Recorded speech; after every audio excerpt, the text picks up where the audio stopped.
Okay, so guys, as I mentioned in my previous video, there will come a time when you will get stuck in a quest, and that is totally normal. And when that happens, the next thing you should be focusing on is making your character stronger. And in this video, we're going to talk about all the ways to power up your character. So let's start with the skill system of the game. So in this game, you will learn new skills through books, and you can buy some of the books in the NPC shop here in the town using gold. Gold which you mostly earn by killing monsters and by doing quests, especially in the early days. Now, leveling up these skills requires a specific material. That's why you will notice that a higher level of skills actually requires a different material. And you can always check where to get these materials in the game.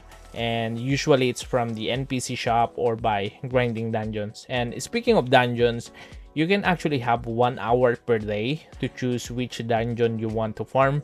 And some dungeons give gold, some give XP, and some give skill upgrade materials, just like this one. And here's the tricky part of leveling up of skills. Upgrading skills is actually RNG based. There's a chance to level it up, but sometimes it fails. So yes, even in the skill system has a bit of luck involved. So after optimizing your skill, the next thing that you might consider doing is crafting your gear. Ideally, on early days, you want to focus on gears that boost your DPS so that you can farm faster and collect more resources for your progression. So to craft a gear, you will need certain materials. You can either buy this from the public market using diamonds if you have any, or hunt them yourself. So just tap on the material to see which monsters drop it, then go to that spot and do some AFK and offline farming. And guys, I will be talking more and deeper about the offline and AFK farming on a separate video. For now, just keep in your mind that this is one of your option of your offline farming on monsters that drop the specific materials that you need. But now, let's just talk about the gear enhancement, or in other games like Ragnarok, we are calling this refining, but in this game it's called enhance or enhancements.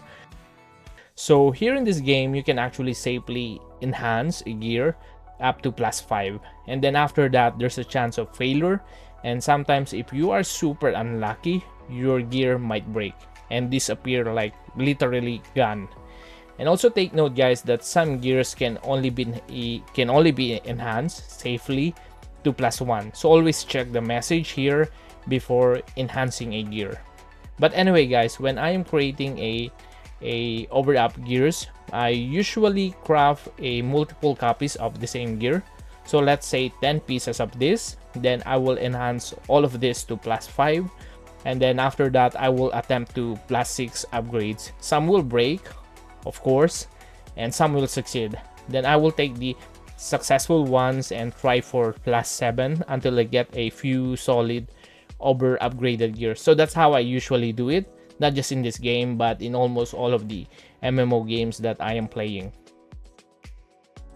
And another important thing in this game that you really need to know as soon as possible is what I call this buff system. So here you can get buffs from foods and also from scrolls.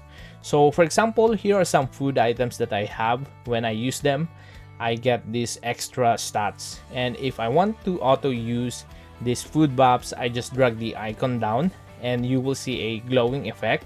That means auto use is already active. And guys, you can buy these foods from the NPC shop, so let me show you where.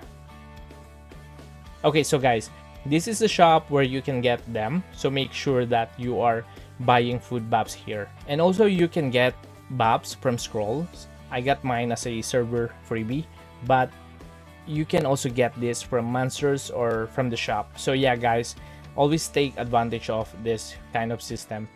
And one more thing about buffs, I also have XP and gold buffs here, and I can activate or deactivate them by just simply clicking this one. And I am receiving this daily for free from the server. But I don't know, guys, if the global server will be the same to this Japanese server in being generous to the players. But here in this server, I am receiving almost every day, and you can find them here in your inbox. and they work like a stamina system. It decreases based on the number of monsters you kill, not per minute. Okay, so guys, as I mentioned in the previous video, this game has a mix of MMO and gacha mechanics. So right now, we currently have 5 gacha systems available, maybe more later in the game, but right now I'm seeing 5. So first is the Rune Gacha, but I'll explain the system in a separate video. For now, just know that it exists. And same goes for the Stone Gacha. I'll cover this in another video since it's become more relevant in the later part of the game. For now, let's stick to the system useful in the early game. Okay, so next will be the Mount Gacha. So mount are not just cosmetic, they also provide important stats, especially flying mounts. It gives you bonus XP. And also, just like gear, mounts come in different tiers, starting from white up to red, or again the mythic. And then after that, we also have gacha for weapon skins. So these are not just for looks, they also provide bonus stats too. And one of the cool thing here is that once you unlock it, you can equip them as your weapon skin. You can even disguise yourself, like you will look weak by wearing low level skins, even if you're actually very strong.